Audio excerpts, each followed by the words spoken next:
कविता की रचना। राजा था या रानी, माँ का एक कहानी।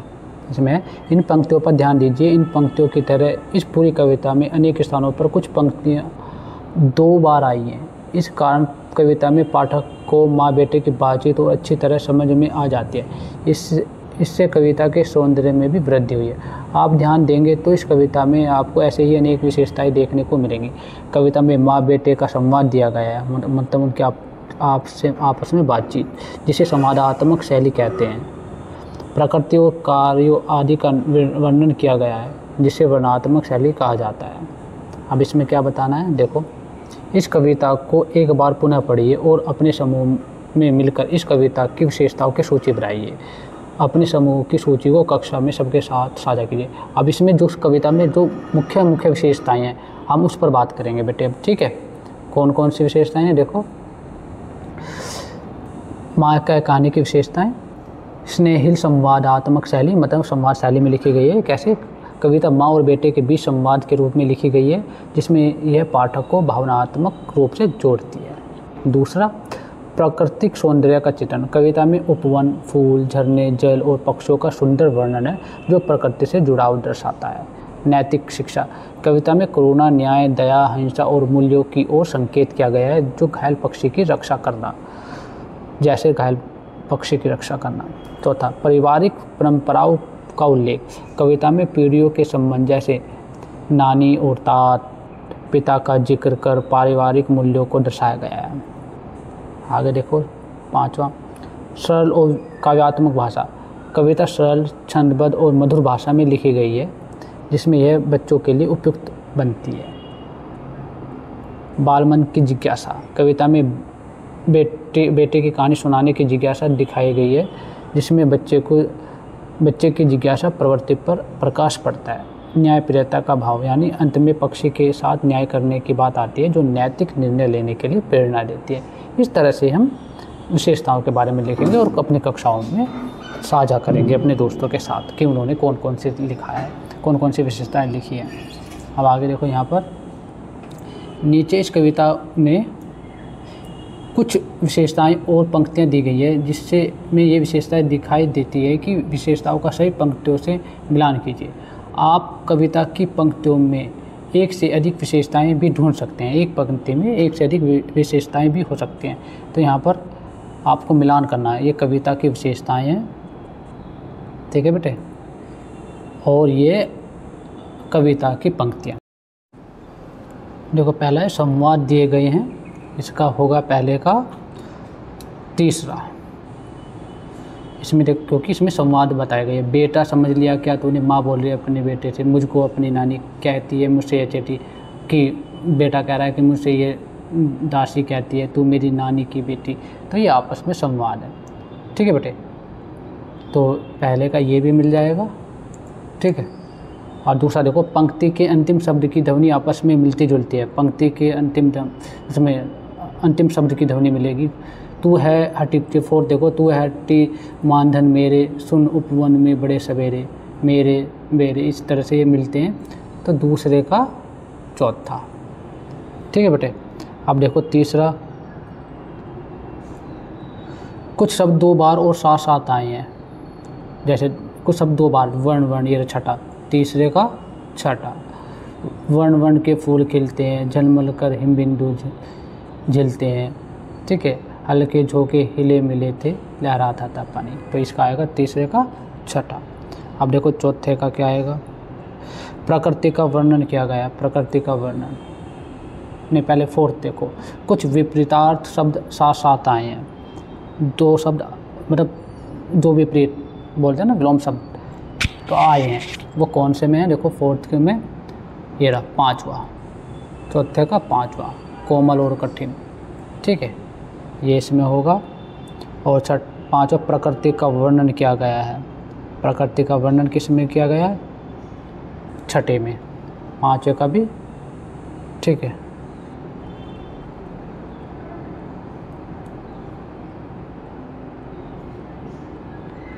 पाँचवें का भी छठा, ठीक है बेटे। वर्ण के फूल दे झलमल कर हिम बिंदु झिलते थे, प्रकृति हल्के झोंके हिले मिले थे, लहराता था पानी, प्रकृति का वर्णन है इसमें। ठीक है बेटे। और देखो छठे का, एक ही वर्ण से शुरू होने वाले एक से अधिक शब्द एक ही पंक्ति में आए हैं। तो एक ही वर्ण से शुरू होने वाले शब्द एक पंक्ति में आए हैं। देखो देखते हैं। छठे का होगा बेटे 5वां, इसका भी 5वां होगा क्योंकि का और का से आए हैं। एक का है ना वर्ण, ठीक है, ये रहा। ठीक है, 7 प्रश्न उत्तर दिए गए हैं, इसमें प्रश्न उत्तर दिए गए हैं, मतलब 7वें का इसमें देखो क्वेश्चन मार्क जहाँ पर लग रहा होगा वही होगा। हाँ ये रहा तीसरा, 7वें का तीसरा। बेटा समझ लिया क्या तूने मुझको अपनी नानी, यहाँ पर क्वेश्चन मार्क, कहती है मुझसे ये चेटी तू मेरी नानी की बेटी, तो इसका आ गया 7वें का तीसरा। अब बचा 8वां, शब्द की वर्तनी बदलकर उपयोग किया गया है, शब्द की वर्तनी को बदला गया। तो बेटा इसका उत्तर होगा 8वें का दूसरा, वही पक्ष की हानि। इसमें ना पक्ष का वर्तनी को बदला गया है। ठीक है बेटे। अब देखो एक चीज़ और बेटा, 4th का ये भी हो सकता है सहृदय निर्दय, यहाँ पर विपरीतार्थ शब्द दिए गए हैं एक साथ, तो ये भी हो सकता नहीं है बेटे। ठीक है, तो आगे देखो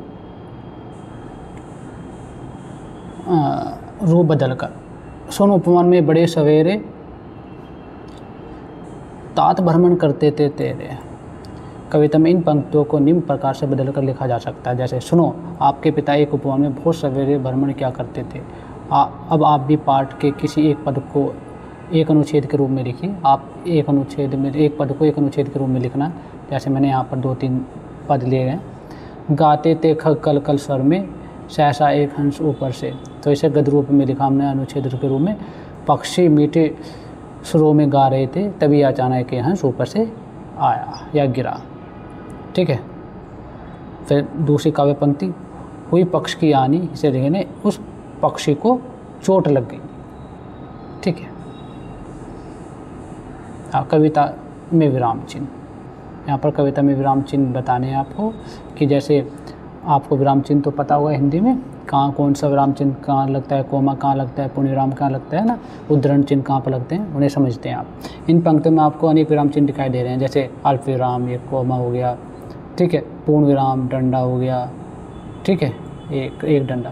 तो उद्धरण, ये किसने कौन सी बात कही है, ठीक है, वो उसे पोस्ट में इस तरह से उद्धरण में लिखते हैं।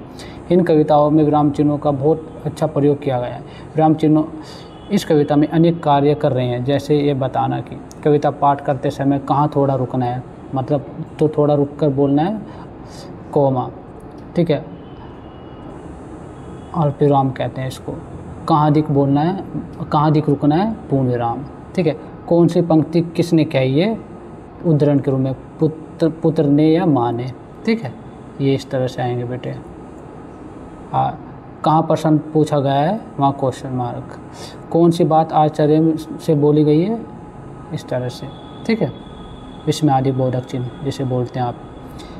नीचे कविता का एक अंश बिना विराम चिन्हों के दिया गया है, इसमें उपयुक्त स्थानों पर विराम चिन्ह लगाने हैं हमें। ठीक है बेटे, ये कविता है तो इसमें विराम चिन्ह लगा रहे हैं, यहाँ पर लगाए हुए हैं, देखो आपको आसानी होगी समझने में। इस कविता के अंश में ऊंचे स्थानों पर विराम चिन्ह लगाने के बाद उसका रूप इस प्रकार होगा। राहुल, यहाँ पर कोमा अल्प विराम, तू निर्णय कर इसका, न्याय पक्ष लेता है किसका, यहाँ क्वेश्चन मार्क, कह दे अल्प विराम, निर्भय जय हो जिसका, पूर्ण विराम, सुन ले तेरी वाणी अल्प विराम, माँ मेरी क्या बानी, क्वेश्चन मार्क। ठीक, आगे देखो, मैं सुन रहा कहानी अल्प विराम, कौन निपराध को मारे तो क्यों अन्यों से उबारे, क्वेश्चन मार्क।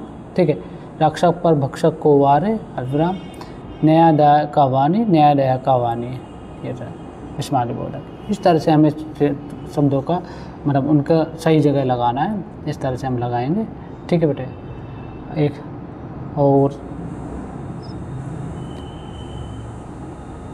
इसमें हम जो शब्द जिसने कहे हैं, जैसे न्याय पक्ष लेता है किसका, कह दे निर्भय जय हो जिसका, सुन लो तेरी वाणी, माँ मेरी क्या बाणी। तो इसमें तो माँ क्या मेरी बाणी, तो अगर इसमें हम इसमें उद्धरण में भी ले सकते हैं कि इसमें उद्धरण इस तरह से आएगा कि ये किसने कहा है, ये राहुल ने कहा है कि माँ मेरी क्या बाणी, मैं सुन रहा कहानी, ठीक है, कोई नहीं अपराध को मारे तो क्यों अन्य उसे बारे। तो यहाँ तक इसको हम उद्धरण में ले सकते हैं, यहाँ से लेके यहाँ तक। चलो आगे बेटे, पाठ से आगे आपकी बात। सुन उपवन में बड़े सवेरे तात भ्रमण करते थे तेरे, आप या आपके परिजन भ्रमण के लिए कहाँ कहाँ जाते हैं और क्यों। तो इसमें बताना है कि हम पार्क, नदी किनारे या खेतों की ओर सवेरे सवेरे मतलब सुबह सुबह भ्रमण के लिए जाते हैं, घूमने के लिए जाते हैं, जिससे ताजगी और स्वास्थ्य बना रहे, ठीक है, हम स्वस्थ रहें। इस पाठ में एक माँ अपने पुत्र को कहानी सुना रही है। आप किस किस से कहानी सुनते हैं या थे, आप किसको और कौन कौन सी कहानी सुनाते थे। आप इसका उत्तर लिखेंगे। अब मैं अपनी माँ, दादी, नानी से कहानियाँ सुनता या सुनती थी। वे मुझे राजा रानी, परियों, जंगल और जानवरों की बहुत सारी मज़ेदार और बढ़िया कहानी सुनाते थे। सिखावनी मतलब शिक्षा देने वाली कहानी सुनाते थे। कभी कभी मैं अपने छोटे भाई बहन या दोस्तों को भी कहानियाँ दोबारा से सुनाता था या सुनाती थी, जैसे सिंह का चुहा, पंचतंत्र की कहानी, अकबर बीरबल या चतुर खरगोश की कहानी। आप इसका उत्तर इस तरह से लिखेंगे। आगे देखो, माँ ने कहानी सुनाने के बीच में एक प्रश्न पूछ लिया था। क्या कहानी सुनाने के बीच में प्रश्न पूछना सही है और क्यों।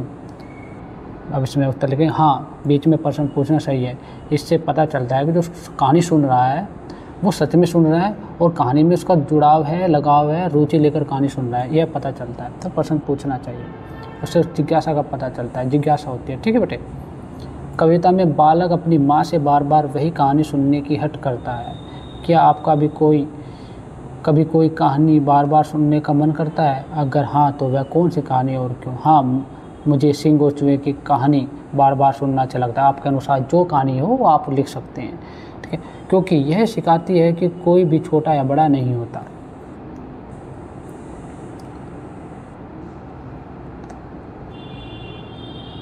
और इसमें लिख सकते हैं कि मैं नियमानुसार शांतिपूर्वक बात कर सकता हूँ। आगे देखो, निर्णय करें। राहुल, तू निर्णय कर इसका। नीचे कुछ स्थितियाँ दी गई हैं, बताइए कि इन स्थितियों में आप क्या करेंगे। जैसे पहला, खेलते समय आप देखते हैं कि एक मित्र ने भूल से एक नियम तोड़ा है, तो उसका आप क्या करेंगे उस स्थिति में। कि फिर आप लिख सकते हैं कि मैं नियम समझाऊंगा, जिसने नियम तोड़ा है मैं उसको नियम समझाऊंगा, बड़े शांतिपूर्वक बात करूंगा उससे कि यह गलत है, ठीक है। एक सहपाठी को कक्षा में दूसरे द्वारा चिढ़ाया जा रहा है, तो फिर क्या करेंगे। मैं चिढ़ाने वाले को रोकता, मैं उसे चिढ़ाने नहीं देता, उसे रोकता और फिर शिक्षक को बताता कि इसने इसको चिढ़ाया। आगे देखो, एक समूह परियोजना के बीच एक सहपाठी अपने भाग का कार्य नहीं कर रहा है, तो इसमें बोलेंगे मैं उसका काम याद दिलाता कि ये काम करना है, उसके काम बांटने में मदद करता, मतलब उसे काम कराने में मदद करता।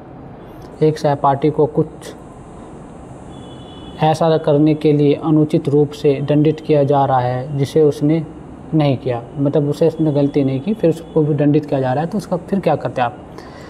शिक्षक से बात करता है, शिक्षक को बताता है कि सही क्या है, गलत क्या है, सच बात क्या है, ठीक है।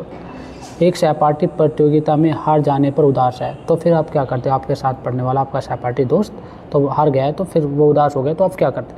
उसे प्रोत्साहित करता, अगली बार की तैयारी करने के लिए प्रेरित करता, मदद करता, जिससे वह उदास ना हो, क्योंकि खेल में तो हार जीत लगी रहती है।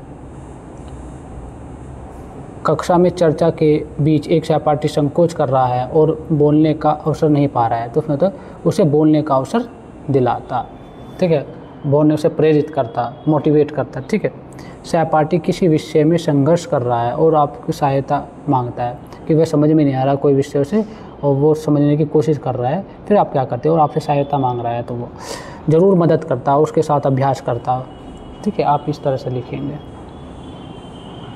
अब देखो, सुनी कहानी। हमारे देश में, विश्व में अनेक कहानियाँ लोग एक दूसरे को सैकड़ों हज़ारों सालों से सुनाते रहे हैं। इन कहानियों को लोक कथाएँ कहते हैं। अपने घर या आसपास सुनाई जाने वाली किसी लोक कथा को लिखकर कक्षा में सुनाएं। आपने जिस भाषा में लोक कथा सुनी है, जिस भाषा में आप लोक कथा लिखना चाहते हैं, लिख सकते हैं। कक्षा के सभी समूहों द्वारा एकत्रित लोक कथाओं को जोड़कर एक पुस्तिका बनाए और कक्षा में पुस्तकालय में उसे सम्मिलित कीजिए। तो इसमें करते सुनी कहानी। लोक कथा का नाम चतुर खरगोश और शेर। हिंदी ये कहानी है, ये लोक कथा पर आधारित कहानी है जो नाना नानी या दादा दादी सुनाते हैं। बहुत समय पहले जंगल में एक डरावना शेर रहता था। वह रोज़ एक जानवर को मारकर खा जाता था। सभी जानवर डर के मारे परेशान हो गए। तब उन्होंने शेर से विनती की कि रोज़ एक जानवर खुद उसके पास आएगा, वह शिकार करना बंद करे। शेर मान गया। एक दिन एक चतुर खरगोश की बारी आई। वह जानबूझकर देर से पहुंचा। शेर गुस्से में था। खरगोश ने चालाकी से कहा कि वह अकेले नहीं आया है। एक और शेर रास्ते में मिल गया और उसे रोक लिया। खरगोश शेर को एक कुएं के पास ले गया और कहा, वह शेर इसी में है। शेर ने कुएं में जाकर उसे अपना प्रतिबिंब दिखाई दिया और उसने गुस्से में कूदकर जान गंवा दी। ठीक है। संदेश यह है कि बुद्धिमानी और समझदारी से ही बड़ी से बड़ी समस्या का हल निकाला जा सकता है। आगे देखो, आज की पहेली। नीचे कुछ पहेलियाँ दी गई हैं, इनके उत्तर आपको कविता में से मिल जाएंगे। पहेलियाँ बूझे। इसमें नानी की बेटी है कौन, मामा की बहन है कौन, माँ।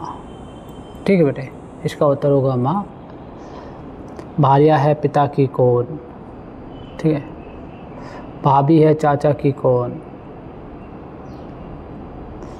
इसमें देखो, आसमान में उड़ जाए, तरह तरह के गाने गाएं, पर फैला करता सैर, दो हैं जिसके पैर पर और पैर।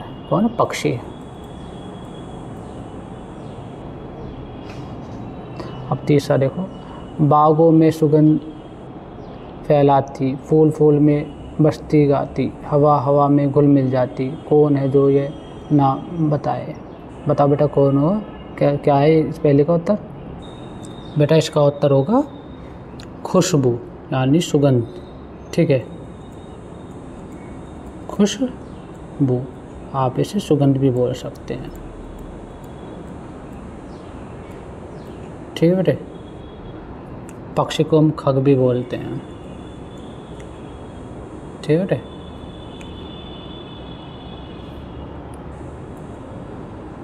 अब बेटा ये पार्ट कंप्लीट हो गया है। इसके प्रश्न उत्तर भी हमने हल कर लिए हैं और एक्टिविटी यानी कि गतिविधियों को भी हल कर लिया है। अगर आपको यह वीडियो पसंद आया है तो वीडियो को लाइक करें। अगर आपको जिस भी टॉपिक पर, जिस भी पार्ट पर वीडियो चाहिए उस पर कमेंट बॉक्स में कमेंट करें। तब तक के लिए बच्चों, जय हिंद।